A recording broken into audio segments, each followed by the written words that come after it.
할렐루야. 하나님께서 오늘도 우리를 만나 주실 줄 믿습니다. 예배를 통해서 하나님을 만나면 우리의 인생의 방황이 끝납니다.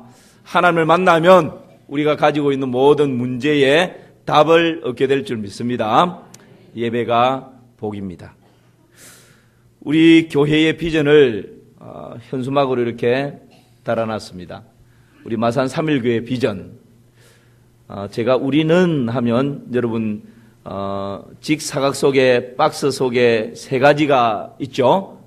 그 세 가지를 힘차게 한번 읽어주시고 뒷부분 순종함으로 영혼 구원하여 제사 삼는다. 이것은 저와 여러분이 함께 한번 선포하도록 그렇게 하겠습니다. 준비됐습니까? 네. 우리는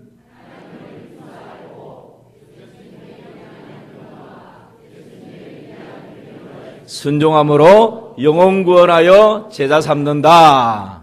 아멘. 한 번 더 합시다.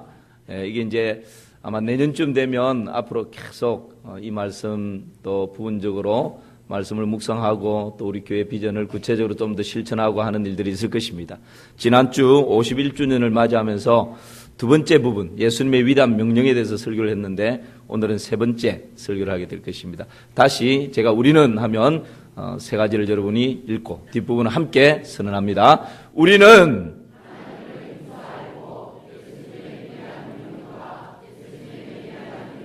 순종함으로 영혼 구원하여 제자 삼는다. 아멘.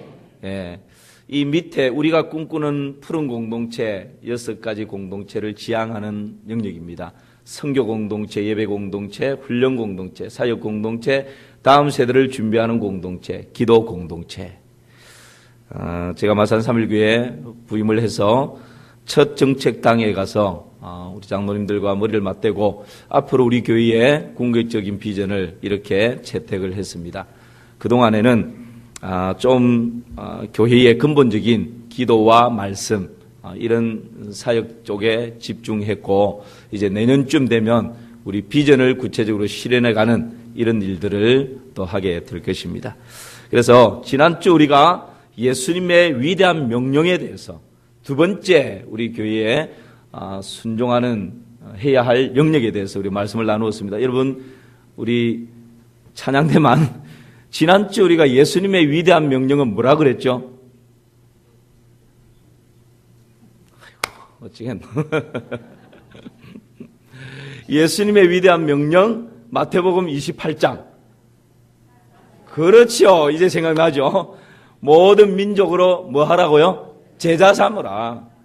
그 위대한 명령의 동사가 몇 가지가 나오는데 몇 개 나온다 했죠? 5가지가 나오는데 주 동사가 뭐라 그랬습니까? 제자 삼으라. 가야 될 이유 제자 삼기 위해서. 세례를 줘야 될 이유 제자 삼기 위해서. 가르쳐야 될 이유 제자 삼기 위해서. 말씀을 지키게 해야 될 이유 제자 삼기 위해서. 이 나머지 4개 동사는 제자 삼으라고 하는 이 주 동사를 보조하고 있다. 그렇게 말씀드렸죠.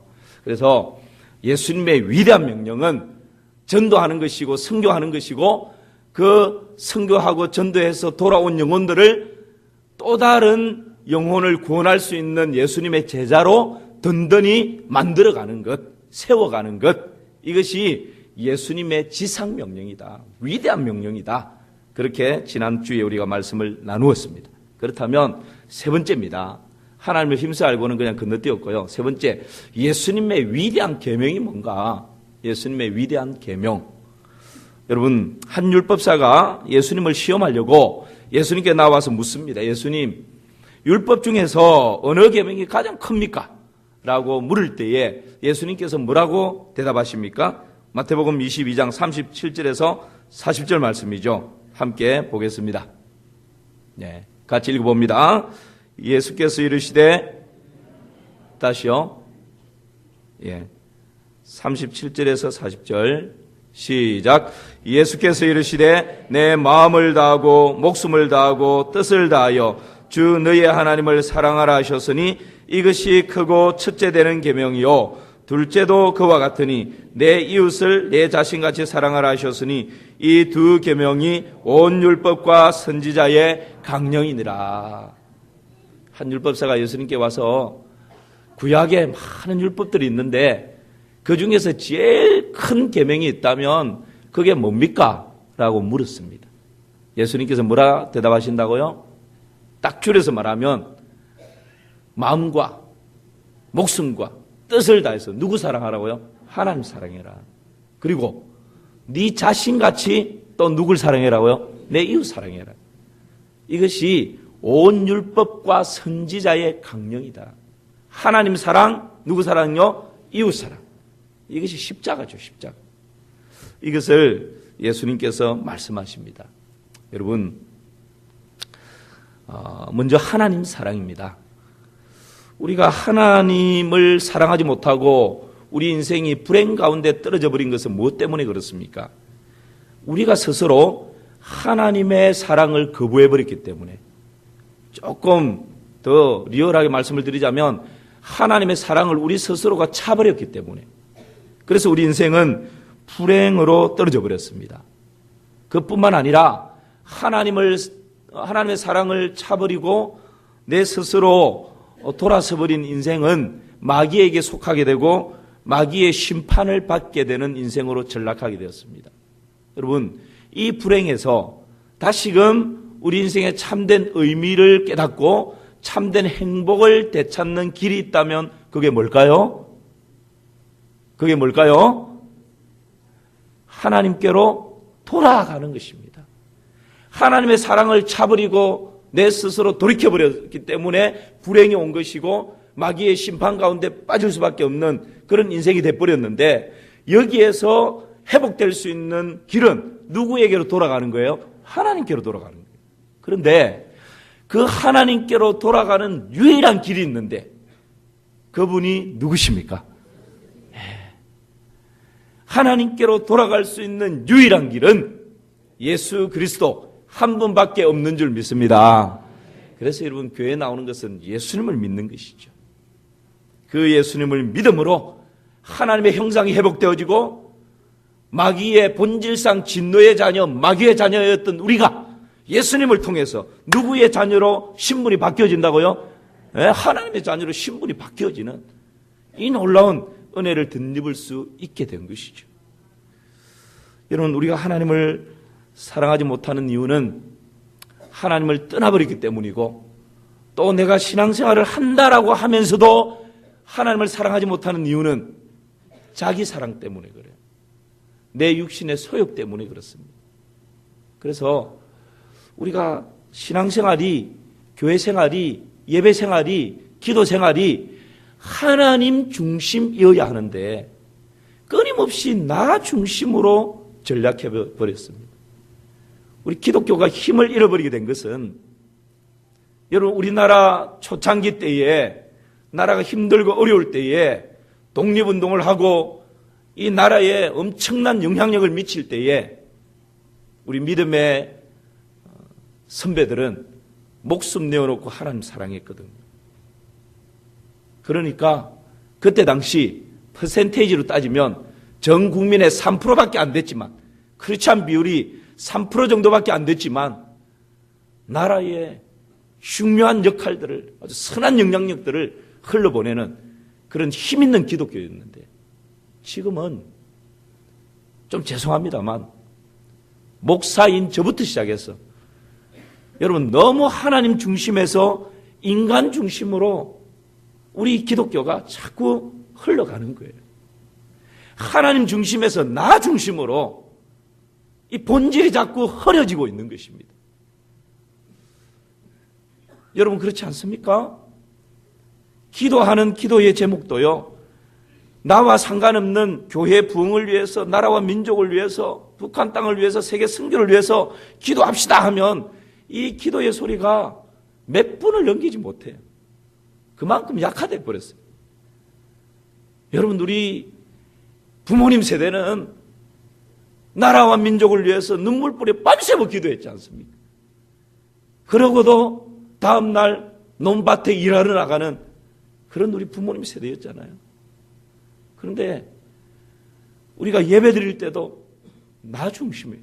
내가 은혜를 받아야 되고, 내가 뭔가 유익을 얻어야 되고, 기도도 나 중심이에요. 내가 가지고 있는 이 소원, 기도 응답을 받아야 되고, 이것도 성취돼야 되고, 이 문제도 해결되어야 되고. 여러분, 어쩌면 크리스찬 비율은 25%, 30%가 되었다고 그러는데, 너무 우리 기독교가, 기독교 하면 거창하니까 우리의 신앙생활이 너무 이기적인 나 중심의 신앙생활로 흘러가고 있지 않는가. 정말 우리가 하나님 중심의 신앙생활, 여러분 예배드리면 하나님께서 기뻐 받으시는 예배를 드리는 것이고, 나는 그 예배를 드리는 사람인데, 이게 주인과 종이 거꾸로 돼버렸어요. 기분 나쁘면, 내 문제가 잘 풀려지지 않으면, 뭔가 막 집안에 답답한 일이 있으면 예배도 마다해버려요.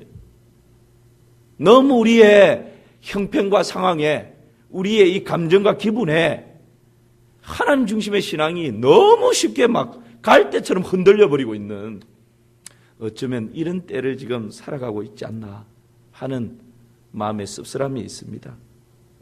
여러분 어떻습니까? 정말 우리가 하나님을 사랑하게 되면 남을 지배하는 사람이 아니라 다른 사람을 섬기는 사람으로 살아가게 됩니다.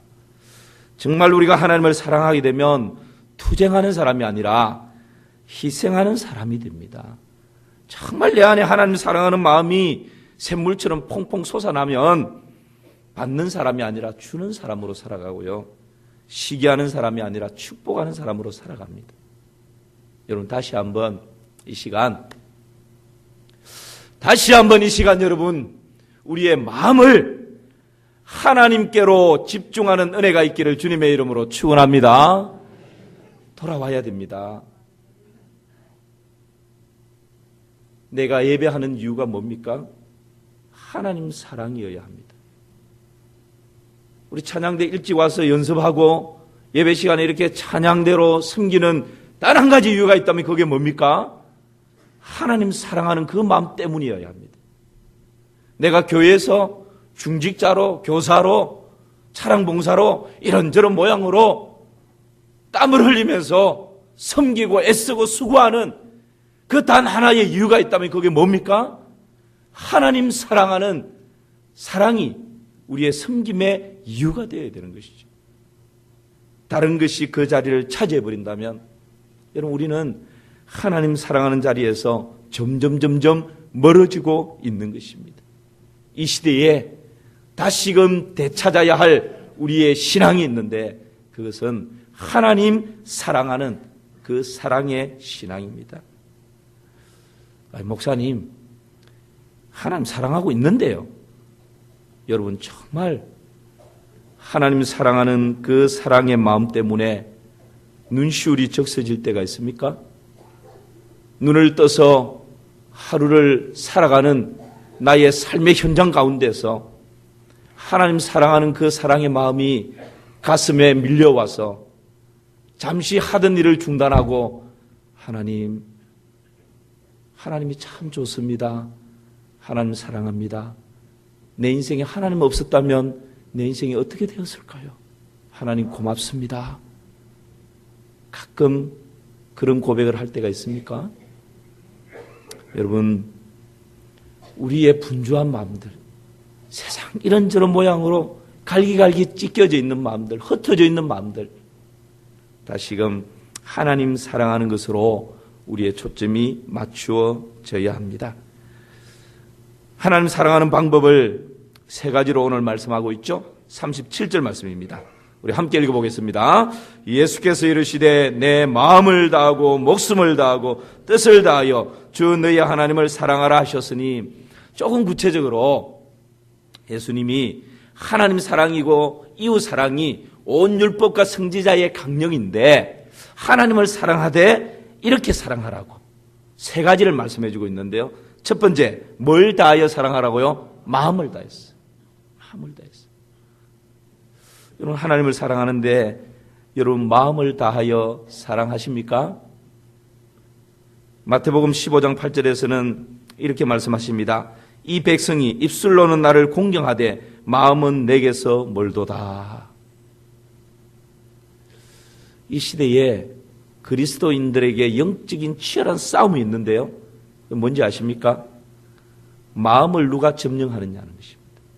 악한 마귀 사단은 끊임없이 믿는 자들의 그리스도인들의 마음을 빼앗아 가려고, 그 마음과 생각을 빼앗아 가려고 끊임없이 유혹하고 미혹하고 미끼를 던지고 덫을 놓고 그렇게 합니다. 그래서 하루를 살아가지만 하나님 생각할 겨를조차 없도록 만들어버려요. 우리의 이 마음과 생각이 영적인 치열한 전투장이 되는 것이죠. 그런데 우리 예수님은 하나님을 사랑하되 내 마음을 다해서 사랑해라. 입술로 그냥 중얼중얼하고 사랑합니다. 벌떡 일어나는 그런 사랑이 아니라 형식과 외식과 가정스러운 가면을 쓴 그런 사랑이 아니라, 이것은 우리 자신들이 제일 알아요. 내가 정말 내 마음의 중심을 다해서 하나님 사랑하는 마음이 있는지.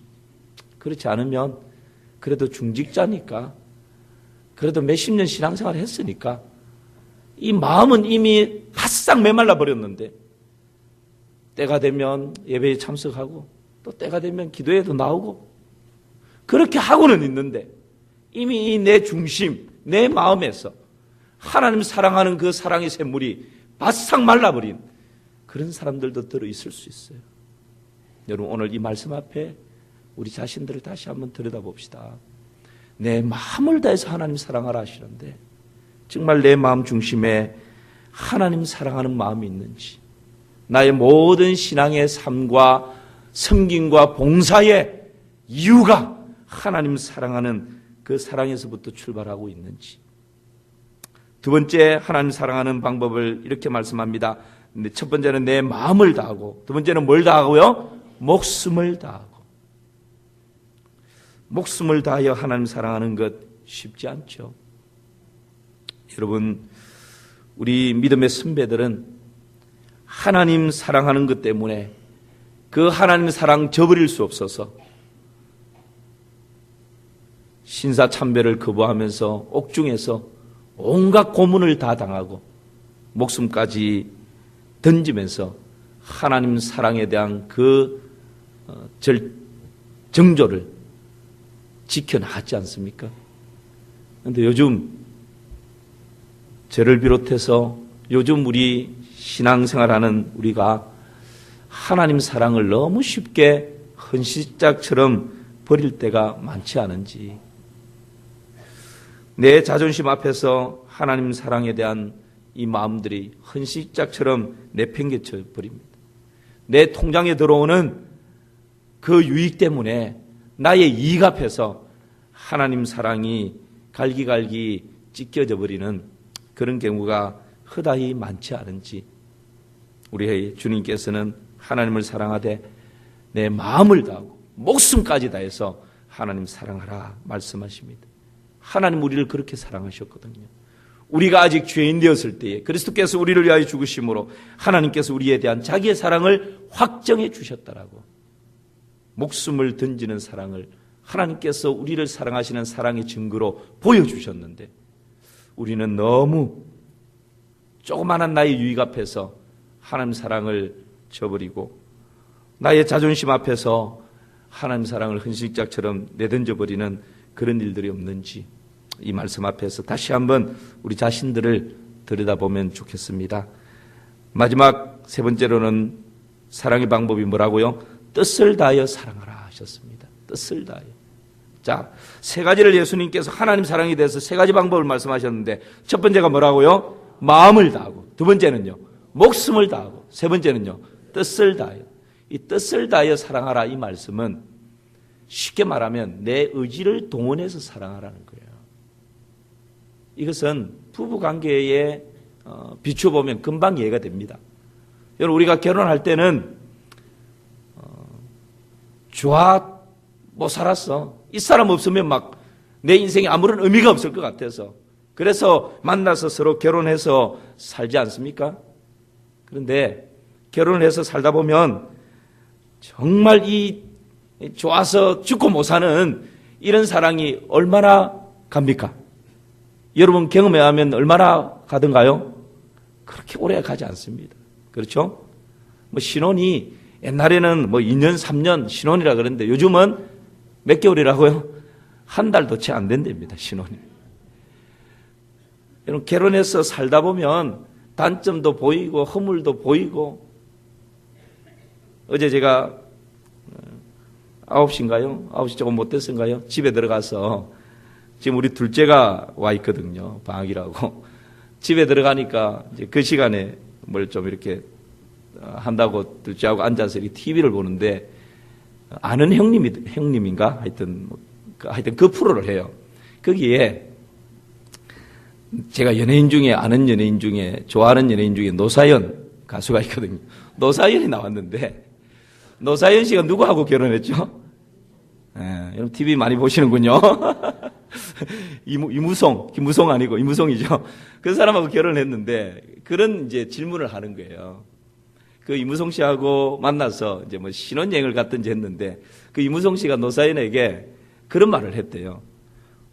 내가 결혼하기 전에 당신에게 못 봤던 것을 이제야 발견을 한다고. 그러면서 이제 앉아있는 학생들에게 이제야 발견한 그것이 뭘까요? 라고 이제 질문을 던진 거예요. 그러니까 막 이런저런 얘기가 왔다 갔다 하는데 나중에 정답이 뭐냐 하면 노사연이가 아주 옆으로 이렇게 탁 누워있는데 무송 씨가 와서 이렇게 보고 그러면 깜짝 놀라면서 우와, 당신 배가 이렇게 축 늘어져 있는 걸 결혼하기 전에 내가 미처 못 봤다고, 발견을 못 했다고. 여러분, 결혼하기 전에는 안 보이던 것이 결혼하고 나면 이런저런 못 봤던 것이 단점도 보이고 연약함도 보이고 허물도 보이고 보이죠. 그럴 때 여러분 어떻게 합니까? 나 당신하고 결혼 잘못했다고 당장 이혼하자고 도장 빡 찍어버립니까? 그렇지 않죠. 때로는 남편이 애를 먹입니다. 내가 왜 이 남자하고 결혼했던가 싶은 후회도 밀려옵니다. 그러나 이 엄마 믿고 아빠라고 따르는 자식 쳐다보면서 그때는 내 에로스적인 감정의 사랑이 아니라 의지를 동원해서 그래, 좀 시간 지나면 괜찮아지겠지. 자식들 때문에라도 살아야지. 의지를 동원해서 그 사랑을 지탱해 가는 거예요. 때로는 아내가 바가지 팍팍 걸고 하면 세상에 많고 많은 여자 중에 하필 이런 여자를 만나가지고 내가 이곳을 하나. 우리 마산 3.1교회 남자들은 그런 남자가 없을 줄 믿습니다. 때로는 여러분 부부관계 가운데서도 죽고 못 살아서 결혼했는데 10년, 20년 살다 보면 위기가 닥쳐오죠. 그럴 때에는 여러분 의지적인 사랑을 동원해서 그 사랑을 지탱해 가지 않습니까? 결혼할 때 비디오 틀어놓고 그 하객들 앞에서 하나님 앞에서 가난할 때나 부유할 때나 병들었을 때나 건강할 때나 그 어떤 경우에라도 부부의 신의를 지키며 사랑하며 섬기며 살겠다고 그렇게 서약한 것 다시 한번 마음에 새기면서 그래, 내가 이렇게 서약했는데 두 주먹 불 끈지고 다시 일어나야지.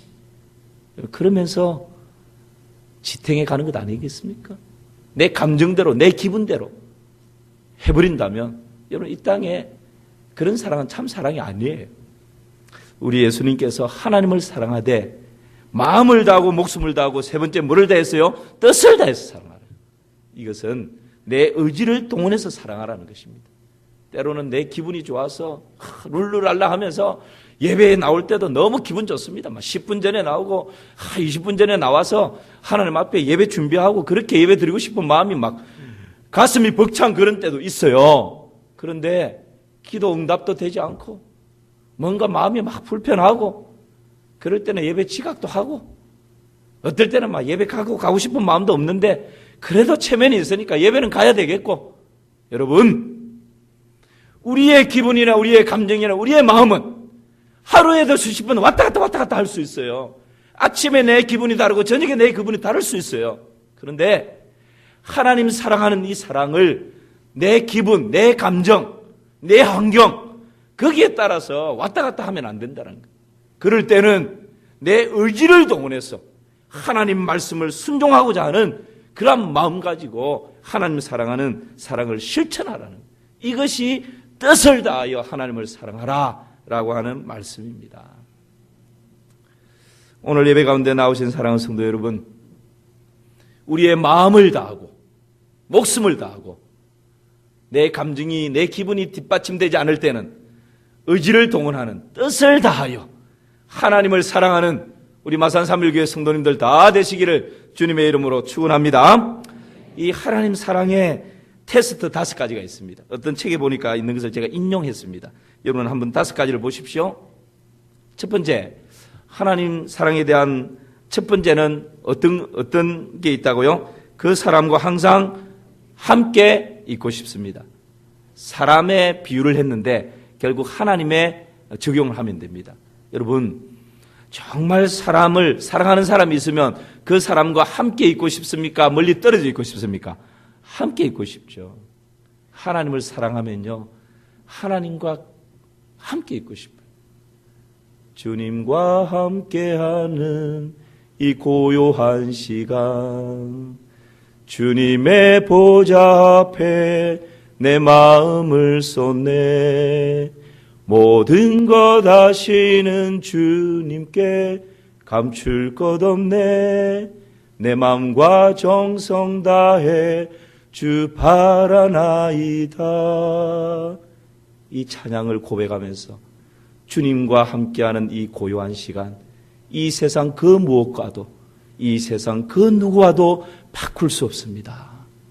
우리가 하나님을 사랑하게 되면 제일 첫 번째 나타나는 반응은요, 주님과 함께 있고 싶은, 그 주님과 고요한 시간을 더 오래 가지고 싶은 거예요.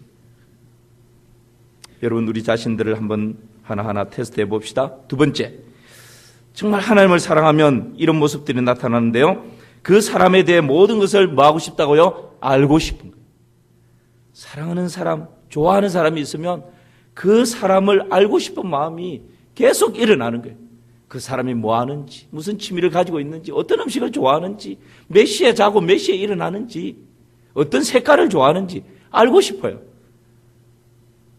여러분, 제 자녀들이 사춘기를 지날 때, 지금은 좀 덜해요. 사춘기를 지날 때 자녀들 방에 들어가면 뭐가 붙어 있던가요? 엄마, 아빠 사진? 아니요. 책상 앞에 연예인들 사진 쫙 붙여놓고 폰을 보면 연예인 그림 들어있죠. 그 연예인에 대해서 꿰고 있습니다. 신발이 사이즈가 어떻게 되고, 다음에 어디에서 무슨 공연이 있고, 취미가 뭐고, 키가 얼마가 되고, 안경이 아니고 렌즈를 꼈다, 그거부터 시작해가지고요, 얼마나 그 아빠의 생일은 잊어버려도 연예인의 생일은 잊어버리지 않아요. 여러분, 관심이 있으면, 좋아하면, 그것도 이제 사춘기 한때지 않습니까? 정말 사춘기 때 뭐가 꽂히고 좋아하게 되면 그 사람의 일거수일투족에 대해서 다 알고 싶어 하는 거예요. 여러분, 우리가 정말 내가 하나님 사랑하면 하나님과 함께 오랜 시간을 가지고 싶은 마음이 있을 뿐만 아니라 하나님에 대해서 알고 싶어요. 하나님이 뭘 좋아하시는지, 하나님의 성품이 어떠한지. 그래서 성경 공부를 통해서 하나님을 더 알아가고, 말씀을 들으면서 하나님을 더 알아가고, 기도를 통해서 하나님을 더 경험하고 싶은, 이것이 하나님 사랑하는 자에게 나타나는 증거입니다. 또 하나는요, 그 사람을 즐겁게 해주고 싶어요. 사랑하는 사람이 있으면 여러분 즐겁게 해주고 싶은 마음이 있지 않습니까? 하나님을 사랑할 때 나타나는 현상이 하나님을 기쁘시게 해드리고 싶어요. 하나님 뭘 기뻐하실까? 전도를 기뻐하시면 전도의 결과는 뒤로 하고라도 그 전도로 하면서 영혼 구원하려고 하는 그런 마음들이 일어나는 거죠. 또 하나는 사람들에게 그 사람에 대해서 자주 말하고 싶어집니다. 여러분, 사랑하면 감추지 못한다 그러잖아요. 괜히 그 사람 이야기가 나오면 얼굴이 빨개지기도 하고, 그 사람에 대해서 뭔가 말하고 싶어하는, 이것은 우리 할아버지 할머니들이 제일 잘 실천하고 있지 않습니까? 핸드폰에 보면 손자 손녀들 그냥 사진 넣고, 요즘은 사진도 안 되죠. 그 동영상 넣어가지고 모임이 있으면 이렇게 막 보여주면서 이 좀 보라고 자랑하고 싶어요. 말하고 싶어요. 왜? 사랑하니까. 내 핏줄이니까. 우리가 하나님을 사랑하면 직장에서든 어디에서든 하나님 사랑하는 마음이 내 마음을 감싸고 있으면 기도할 때 누가 볼까 봐서 눈치 보면서 이러지 않아요. 하나님 사랑하면 당당합니다. 그리고 그 하나님을 어디에서나 당당하게 자랑하고 싶은 것이죠. 이것이 하나님 사랑하는 사람에게 나타나는 모습들입니다. 그리고 그 사람이 인생의 중심에 있게 됩니다. 사랑하는 사람이 있으면 그 사람이 나의 일주일의 계획 중에 제일 중요한 시간대에 계획에 자리매김되지 않습니까? 그 사람이 좋아하는 음식을 따라 먹게 됩니다. 우리가 하나님을 사랑하게 되면 내 삶의 영역들이 하나님 중심으로 맞추어집니다. 세상 중심이 아니라 예배 중심으로 맞추어지고 주일에는 어떤 일이 있어도 주일 중심으로 맞추어지고 왜요? 하나님이 내 인생의 중심에 자리 잡고 있기 때문에 하나님을 우리가 사랑하게 되면 그 어떤 것과도 바꾸지 않고 비교하지 않고 하나님이 내 인생의 중심에 자리 잡게 되는 것이죠.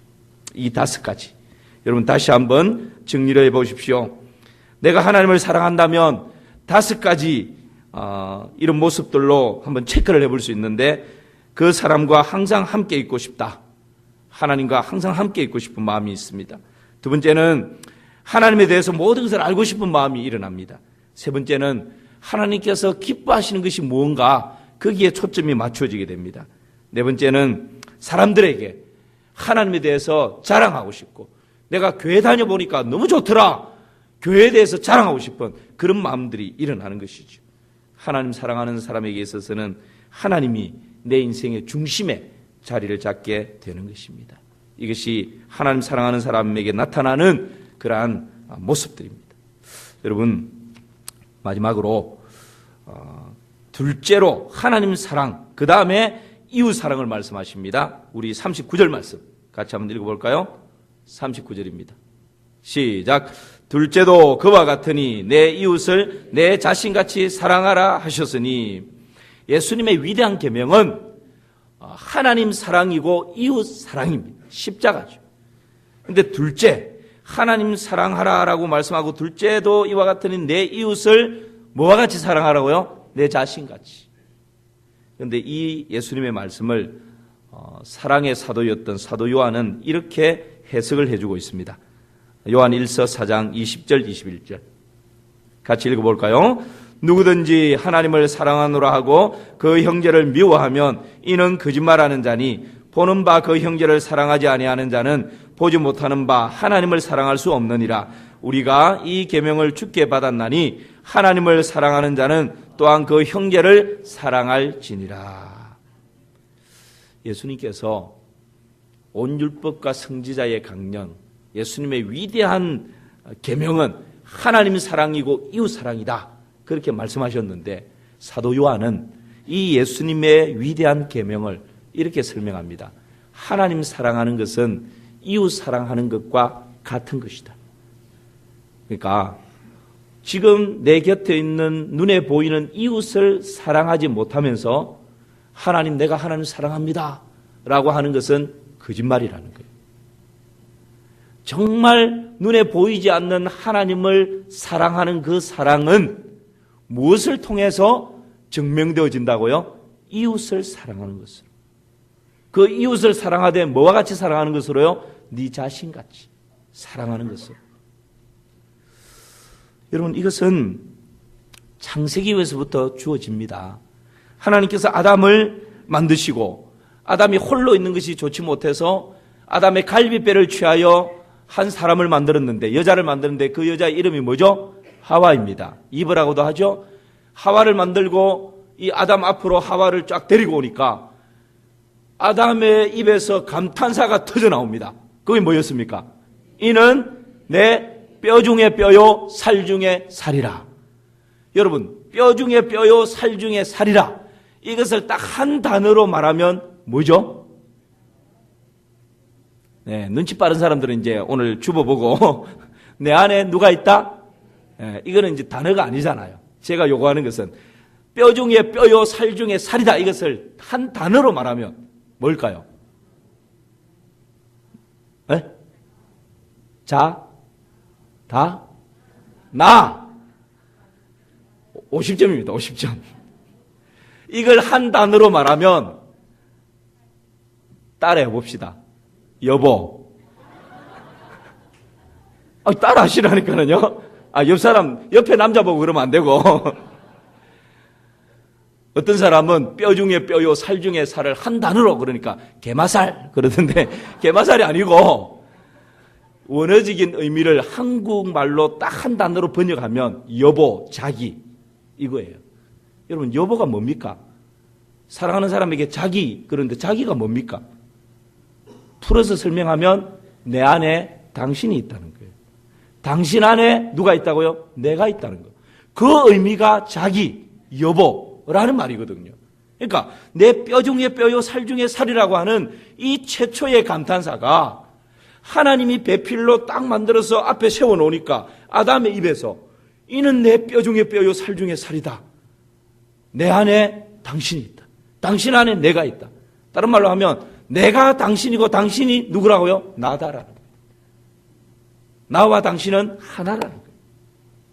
여러분 이 원리가 예수님께서 내 이웃을 뭐와 같이 사랑하라? 네 자신같이 사랑하라. 이 말씀과 상통이 되는 거예요. 일맥상통하고 있는 것입니다.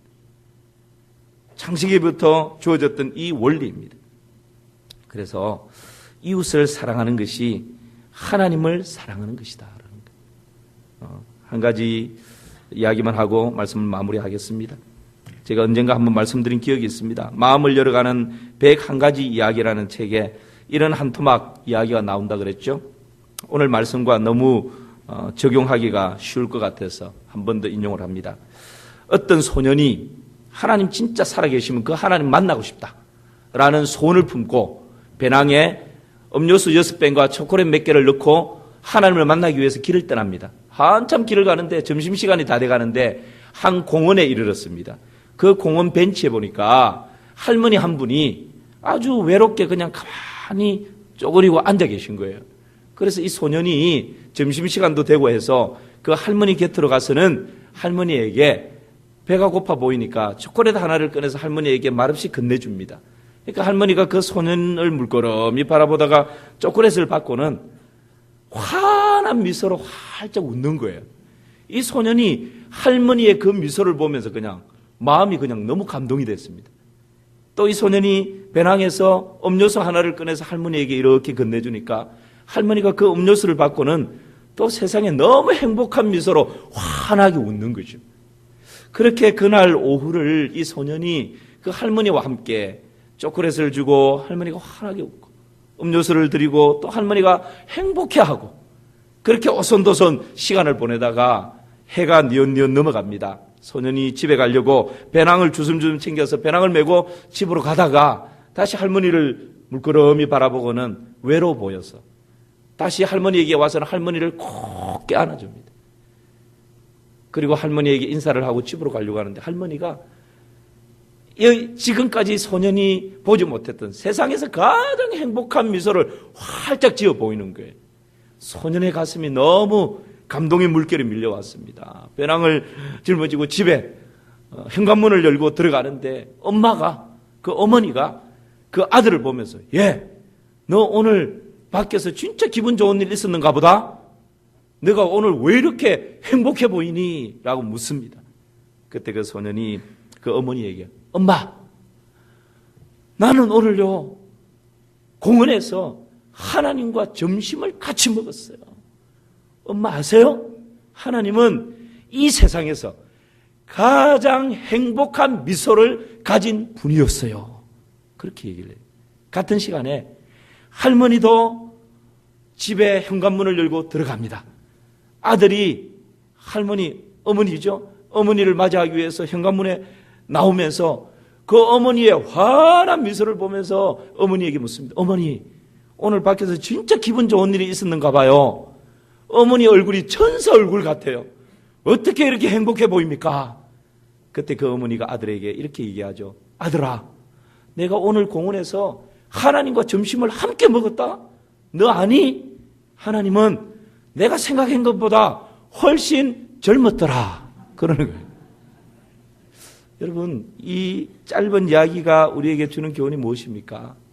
우리가 하나님을 찾고 하나님을 구하고 하나님을 사랑한다라고 하는데 하나님은 지금 내 곁에 허락한 그 지체를 보면서, 그 가족을 보면서 그 지체 속에서 하나님의 형상을 바라볼 수 있다면 내 자신처럼 당신이 내 안에 있습니다. 내가 당신 안에 있습니다. 정말 오기야 금이야 사랑했던 그 자식처럼 그렇게 사랑하고 존경했던 그 부모님처럼 그렇게 그냥 내 핏줄 섞여져 있는 형제처럼 그렇게 자매처럼 그렇게 우리 지체들을 바라보고 사랑할 수 있다면 그것이 곧 하나님과 함께하는 것이고 하나님을 사랑하는 증거다라고 하는 것 오늘 우리에게 말씀하고 있습니다. 오늘 이 예배에 참석한 사랑하는 성도 여러분, 다시 한번 우리의 모든 삶의 이유는 하나님 사랑하는 여기에서부터 출발되어지는데 하나님 사랑은 곧 내 이웃을 내 자신같이 사랑하는 것이다. 그렇게 말씀하십니다. 이 말씀 앞에 우리 자신들을 다시 한번 거울로 비추어 보고 하나님 앞에 올곧게 우리의 마음을 드리는 그런 귀한 은혜가 있으면 좋겠습니다.